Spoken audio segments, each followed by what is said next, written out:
დღეს ვსაუბრობთ ქართული ენის წარმოშობის თეორიებზე და მოდი პირდაპირ გადავიდეთ საქმეზე.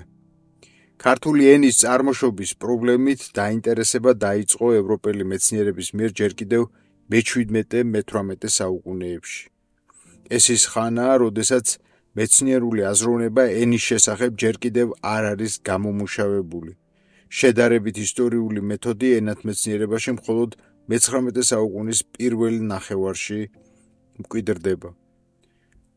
ხოლო მანამდელი მკვლევარები კმაყოფილდებიან მხოლოდ და მხოლოდ ენათა პრიმიტიული შედარებით ლექსიკის დარგში. ამ საუკუნეებში დაინტერესებულნი არიან მსოფლიო ენათა კატალოგიზაციის საკითხებით, ცალკეულ ენათა ნათესაობის დადგენით, ენის წარმოშობის ძიებით. მსოფლიო ენათა საერთო სქემაში რასაკვირველია თავისი ადგილი ჰქონდა მიჩნეული ქართულ ენას, კაცობრიობის ენათა მთავარ ენად, ანუ პრაენად აღიარებული იყო ძველებრაული. სემიტურ ენათა ნათესაობა ამ დროს უკვე დადგენილად მიაჩნდათ. აზიის ენებისადმი ინტერესი გამოწვეული იყო იმ გარემოებით, რომ მათში ხედავდნენ ენის განვითარების უფრო ძველ საფეხურებს ვიდრე ევროპულ ენებში. აზიის ენებში მოქცეული იყო ქართული ენაც. მალე უკუგდებული იქნა ებრაული ენისგან მსოფლიო ენათა წარმოშობის იდეა და ენათა კლასიფიკაციის პრობლემატიკაში ამოტივტივდა გეოგრაფიული პრინციპი. რამდენიმე ავტორი ძველი კოლხეთის ენას, ანუ ზანურს, როგორც უძველეს ქართულ ენას, გენეტიკურად უკავშირებდა ეგვიპტურ ენას. ეს თეორია იყო დაფუძნებული ანტიკურ ხანაში შემუშავებულ თვალსაზრისზე იმის შესახებ, თითქოს კოლხები და ძველი ეგვიპტელები იყვნენ ნათესავები. ჰეროდოტე მაგალითად ცნობილია, რომ ამბობდა, რომ ორივე ხალხის ცხოვრების წესები და ენა ერთნაირიაო. ბერძენი ისტორიკოსის ეს შეხედულება უნდა გავიგოთ როგორც შედეგი მისი საერთო ეგვიპტოფილური კონცეფციისა. ცნობილი აღმოსავლეთმცოდნე ბაიერი ძველ ქართულ შრიფტს ეგვიპტურ დამწერლობასაც ადარებდა და მათ შორის საერთო მოხაზულობას პოულობდა. გამოჩენილი გერმანელი ფილოსოფოსი ლაიბნიცი მსჯელობდა, რომ მსოფლიო ენათა კლასიფიკაციის საკითხებზე აღიარებდა, რომ მისთვის მთლად ნათელი არ არის ქართული ენის, ანუ ამ შემთხვევაში ძველი კოლხურის დაკავშირება ეგვიპტურ ენასთან. ეს საკითხი წამოჭრილია ლაიბნიცისა და ცნობილი გერმანელი ფილოლოგის ანდრეას აკოლუტოს მიმოწერაშიც. ლორენცო ჰერვასი ამბობდა, რომ ლაზური ქართული ენის დიალექტია. ეგვიპტურთან ლაზურ მეტყველებას მსგავსება არ აქვს. აქედან გამომდინარე, ქართული ენის დაკავშირება ეგვიპტურთან შეუძლებელიაო. პირველი მეცნიერი, რომელმაც სცადა ქართული ენა დაეკავშირებინა ევროპულ ენებთან, მაგალითად ბერძნულთან, ლათინურთან და ასე შემდეგ, გახლავთ სწორედ ლორენცო ჰერვასი. მას მოჰყავს ქართული სიტყვები პაოლინის ლექსიკონიდან და უდარებს იტალიურ სიტყვებს. საბოლოოდ ჰერვასი იმ დასკვნამდე მიდის, რომ ეს საერთო სიტყვები სიტყვა ცესხების შედეგია და არა გენეტიკური ერთიანობის. ქართულ ენას ევროპული მოდგმის ენად თვლიდა ზემოხსენებული გერმანელი ფილოსოფოსი ლაიბნიციც. ჯერ კიდევ 1695 წელს აკოლუტოსადმი მიწერილ წერილში ლაიბნიცს მოჰყავს მთელი სია ქართული სიტყვებისა, რომლებსაც უდარებს ევროპული ენების სიტყვებს. 1710 წელს თავის სტატიაში მსოფლიო ენათა კლასიფიკაციის შესახებ ლაიბნიცი გამოთქვამს მოსაზრებას, რომ ქართული, სპარსული და სომხური ენები წარმოადგენენ სკვითური და არამეული ენების ნარევს. აქ იგი აფართოვებს თავის კონცეფციას ქართული ენის ევროპულ ენებთან ნათესაობის თაობაზე და დასძენს, რომ სურს გამოიკვლიოს ქართული ენისა და სემიტური ენების საერთო ელემენტები. მიუხედავად იმისა, რომ ლაიბნიცის მიერ დამოწმებული ფაქტობრივი მასალა დამაჯერებელი არ არის, სათანადო დასკვნების გამოსატანად უნდა ითქვას, რომ ამ დიდი ავტორიტეტის მიერ შექმნილ შრომებში მოცემულ მსჯელობას ქართული ენის შესახებ უთუოდ დიდი მნიშვნელობა ჰქონდა სამეცნიერო სამყაროში ჩვენი ენის პრობლემისადმი ინტერესის გაჩენის თვალსაზრისით. ფართო გავრცელება მოიპოვა ევროპულ ფილოლოგიურ ლიტერატურაში ცნობილი ფრანგი ორიენტალისტის ანკეტილ დიუპერონის მიერ მოცემულმა ქართული და ზენდური ენების შედარებითმა ანალიზმა. ეს ჰიპოთეზა გამოთქმული იყო მე-18 საუკუნის ერთ-ერთ ავტორიტეტულ ორგანოში და მას მიმდევრებიც გამოუჩნდნენ. მე-19 საუკუნის დასაწყისიდან საკვლევაძიებო ორბიტაში ჩართულ იქნა გრამატიკული სტრუქტურის დამახასიათებელი ნიშნები ქართული ენის გენეალოგიის დასადგენად. ქართული და ზოგადად ქართველური ენების ნათესაობის კვლევის ახალ პერიოდს უკავშირდება ცნობილი ფრანგი ქართველოლოგის აკადემიკოს მარი ბროსეს სახელი. ბროსე თვლიდა, რომ ქართული ენა გენეტიკურად დაკავშირებულია ინდოევროპულ ენებთან. ქართული ენის გენეალოგიის საკითხით დაინტერესდა ლინგვისტური მეცნიერების ერთ-ერთი ფუძემდებელი, უდიდესი გერმანელი ენათმეცნიერი ფრანც ბოპი. ბოპის დაინტერესებას ქართული ენის წარმოშობის პრობლემით განსაკუთრებული მნიშვნელობა ჰქონდა სამეცნიერო წრეებში ამ ენისადმი ყურადღების გამახვილების თვალსაზრისით.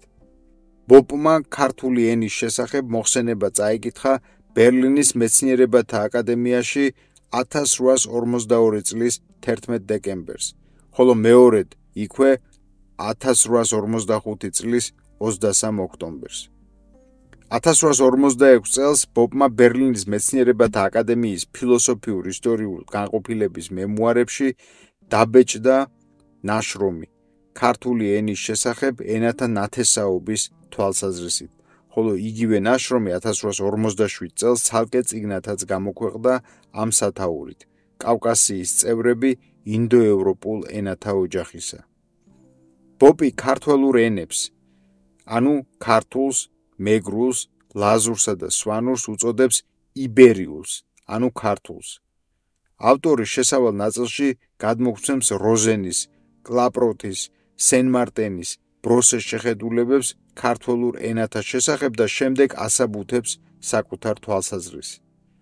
ფრანც ბოპის შრომის მიზანია ცხადი გახადოს, რომ ენობრივი ორგანიზმის ყველა ნაწილში, სახელთა ფლექსიაში, ზედსართავებში, ნაცვალსახელების ფუძეებსა და ბრუნებაში, რიცხვით სახელებში, აგრეთვე ზმნის უყრილებაში, პირთა, რიცხვთა, დროთა და კილოთა მიხედვით ქართული ენა ავლენს ნათესაობას ინდოევროპულ ენებთან. ბოპის ნაშრომში არ არის ლაპარაკი ფონეტიკურ შესატყვისობათა შესახებ. საკითხი განხილულია მხოლოდ მორფოლოგიისა და ლექსიკის ჩვენებათა მიხედვით. მიუხედავად იმისა, რომ ბოპის წიგნში წარმოდგენილი ენობრივი მასალა და შედარებები თავის არსებით ნაწილში დამაჯერებელი არ არის, მაინც უნდა ითქვას, რომ მან გამოთქვა ბევრი საინტერესო და უდავოდ სწორი დაკვირვება, რასაც ძალიან დიდი მნიშვნელობა აქვს ქართული ენის მორფოლოგიის კვლევის დარგში. ფრიდრიხ მიულერი აღნიშნავდა, რომ ბოპის ცდა დაამტკიცოს ქართველური ენების ინდოევროპულობა გასაოცრად გონებამახვილურია, მაგრამ საკითხი დამტკიცებული მაინც არ არის. 1854 წელს მაქს მიულერიც მსჯელობს ქართველურ ენათა შესახებ, ბროსესა და როზენის შრომებზე დაყრდნობით და დაასკვნის, რომ საერთოდ კავკასიური ენები ურალურ ალათაურ ენებს ენათესავებიან.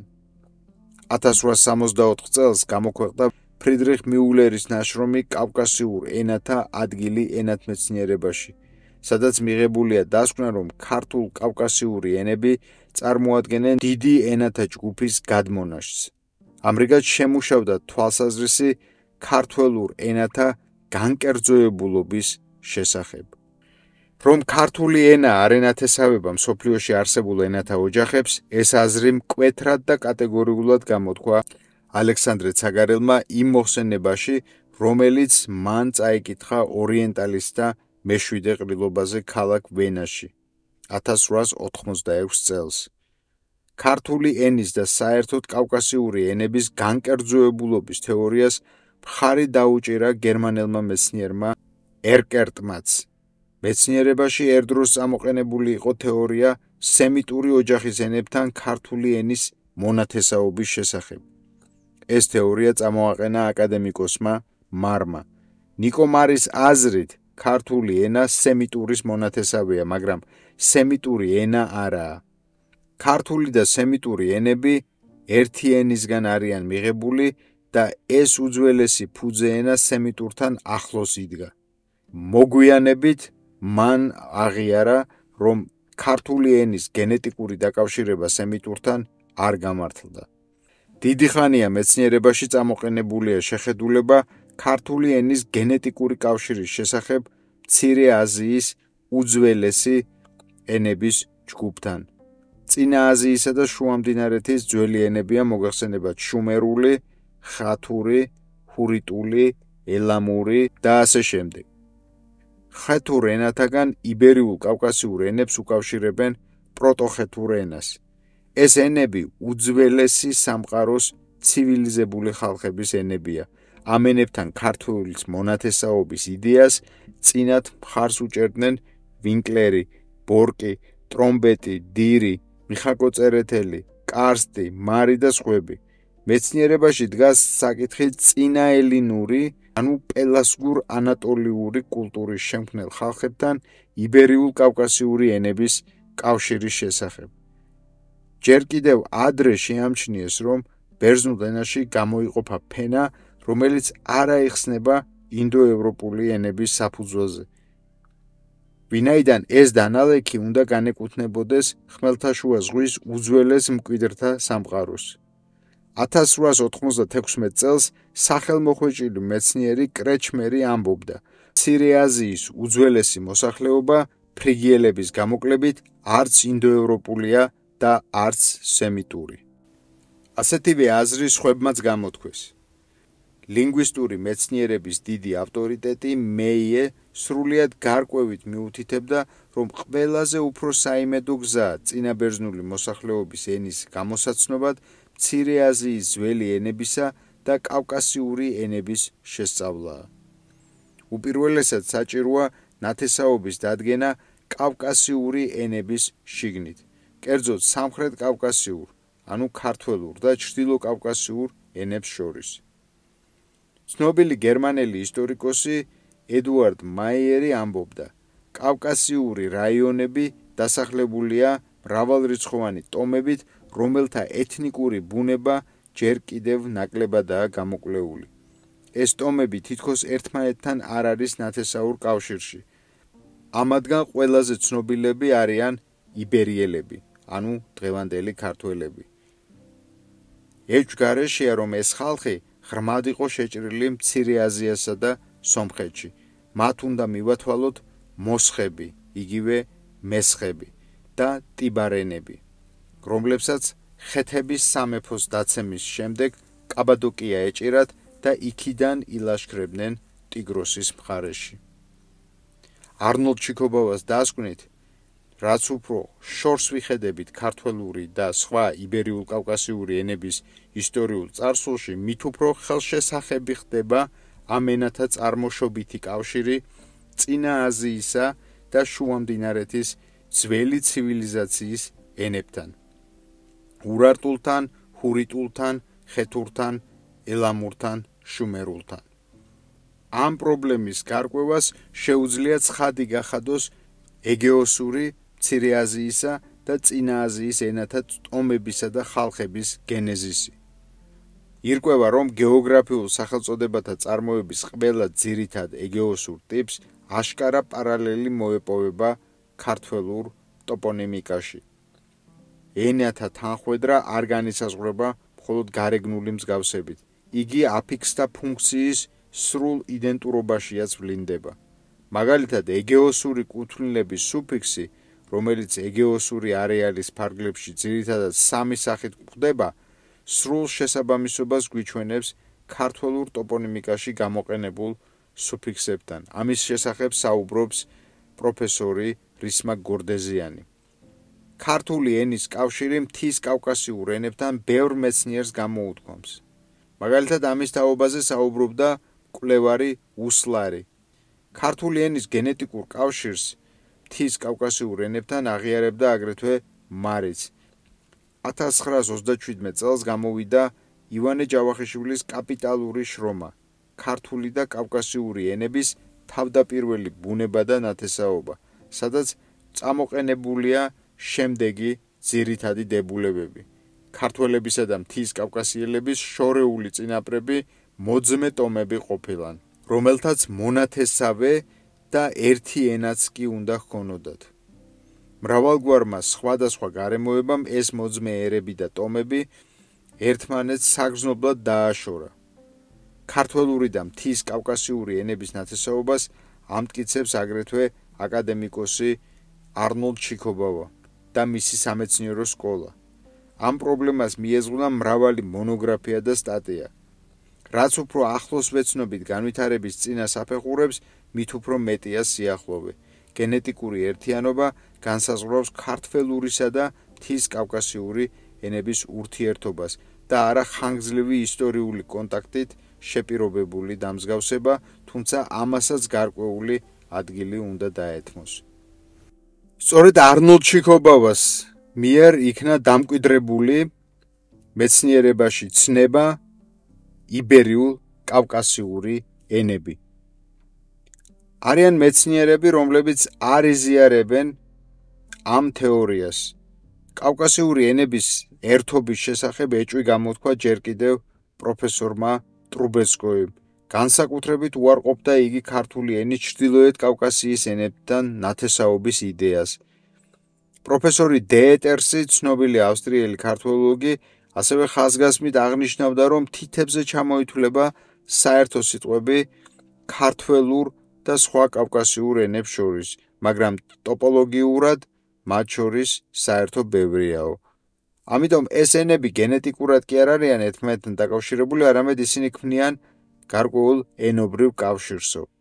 ნორვეგიელ ქართველოლოგს პროფესორ ჰანს ფოგტს მიაჩნია, რომ საერთო კავკასიური ფუძეების აღდგენა უაღრესად პრობლემატური ამოცანაა. ფოგტის სიტყვებით, კავკასიური ენების ერთიანობის ჰიპოთეზა მეტად მიმზიდველია და არც დამაჯერებლობასაა მოკლებული, მაგრამ ამავე დროს ძნელი დასამტკიცებელია. კავკასია წარმოადგენს ენათა მიკროკოსმოსს და ერთმანეთის მონათესავე ენათა გარდა აქ მრავალი სხვადასხვა სისტემის ენა, ინდოევროპული, თურქული, სემიტური იყრის თავს. მათი სტრუქტურული მოდელის დადგენა, პირვანდელი არქეტიპების რეკონსტრუქცია და ურთიერთმიმართების გარკვევა მნიშვნელოვანია არამარტო თითოეული მათგანის შესწავლისთვის, არამედ ენათა განვითარებისა და ურთიერთობის ზოგადი საკითხების კვლევისთვისაც. ამდენად საბოლოო ჯამში, რომ ვთქვათ, დღეისთვის მდგომარეობა არის ასეთი, რომ ერთი მხრივ არსებობს მეცნიერთა ჯგუფი და მათ შორის პირველ რიგში ეს არის არნოლდ ჩიქობავა და მისი სამეცნიერო სკოლა, რომლებიც ამტკიცებენ ქართულ კავკასიური ენების გენეზისურ კავშირს და გარდა ამისა არნოლდ ჩიქობავა არის სწორედ ის მეცნიერი, რომელმაც წამოაყენა ქართველური ენების წინააზიურ და შუამდინარეთის უძველეს ენებთან გენეზისური კავშირის თეორია. მაინტერესებს თქვენ რას ფიქრობთ აღნიშნულ საკითხთან დაკავშირებით? თხოვთ გამოხატოთ თქვენი აზრი კომენტარებში და ამავე დროს არ დაგავიწყდეთ ჩვენი არხის გამოწერა. მე დღეს ამით გემშვიდობებით, დიდი მადლობა ყურადღებისთვის, შევხვდებით მომავალ გადაცემაში.